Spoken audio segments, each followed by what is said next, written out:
थकून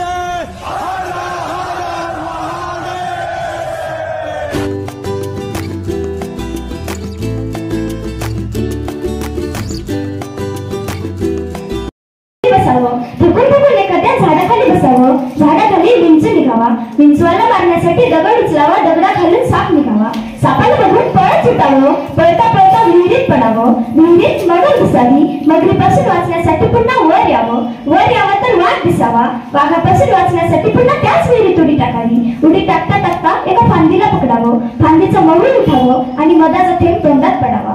याप्रमाणे छत्रपती शिवाजी महाराजांनी हिंदवी स्वराज्य स्थापन केले.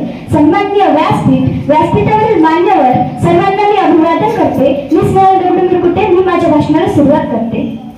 आमच्या महाराष्ट्राचा इतिहास लिहिला शहिदांच्या डफांनी, घोड्याच्या ताफ्यांनी, तलवारीच्या खणखणाटांनी, ढगांच्या गडगडाटांनी, डोंगराच्या हिरव्या शालीनं आणि सह्याद्रीच्या ढालीनं. संपूर्ण भारतात ज्यांनी मुठभर माळी घेऊन मुघलशाहीची कत्तल करून ती वेशीवर टांगून स्वराज्याची स्थापना केली, ती एकमेव अद्वितीय सिंहासनाधीश्वर कुलवंत राजाधिराज श्री शिव छत्रपती.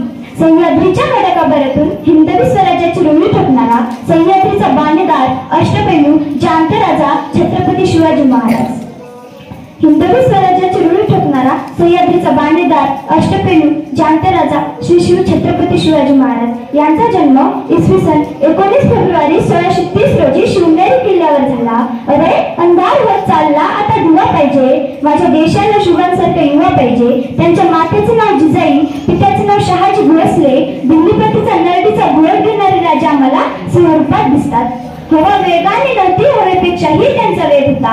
हवा वेगाने नव्हती, हवेपेक्षाही त्यांचा वेग होता. अन्यायाविरुद्ध लढण्याचा इरादा नेक होता.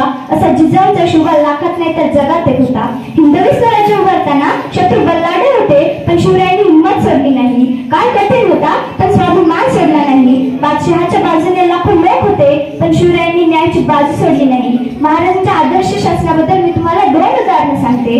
उदाहरण पहिले, महाराज नेहमी आपल्या मावळ्यांना म्हणायचे, रयतेच्या भाजीच्या देठालाही हात लावता कामा नये, म्हणजेच जनतेचा एका पैशाचाही नुकसान होता कामा नये, असे प्रजनेक दक्ष राजे होते. उदाहरण दुसरे, ते म्हणजे एकदा कल्याणाच्या सुभेदाराची सून सैनिकांनी नजराच्या समोर आणून उभी केली. तिला पण छत्रपती उद्गारले, अशीच आमची आई असती, सुंदर रूपवती, तर आम्ही सुंदर झालो असतो, वदले छत्रपती. युक्ती आणि कूटनीतीमध्ये तर महाराजांचा हात पकडणे कोणालाही शक्य नव्हते. एक परदेशी इतिहासकार म्हणतो, युक्ती आणि कूटनीतीमध्ये महाराजांच्या करंगळी जितकं होतं, औरंगजेबच्या पूर्ण शरीरात तितकं होतं. शिवरायांचा एक माळा बाजीप्रभू देशपांडे या सेनापतीचे वर्णन करताना एक कवी म्हणतो, जिवंत नरवीर लढले, लढले त्यात नवल कसले घडले, घडा वेगळे शिव झाल्यावर नुसते घडही लढले. मुराद बाजी म्हणते त्यांना, अमर कथा ही त्यांची, पहा चाळून पाने आमच्या इतिहासाची, पहा चाळून पाने आमच्या इतिहासाची. शिवरायांचा एक माळा बाजीप्रभू, शिवरायांचा एक माळा समोरच्या 10 शत्रूंवर भारी पडत होता. अशी बलवंत ताकदीची आणि शक्तीची माणसे याच मातीत माझ्या राजांनी तयार केली. म्हणूनच अफाट सैन्य घेऊन आलेली शाहिस्ते खानाला पळताभुई थोडी झाली. जीवच जाणार होता, पण बळतावर निभावलं. भल्या भल्यांची शक्ती सुद्धा माझ्या राजा पुढे टिकाव करत नव्हती. असा शक्तिशाली राजा या महाराष्ट्राने पाहिला आणि सह्याद्री गर्वाने छाती काढ लागला.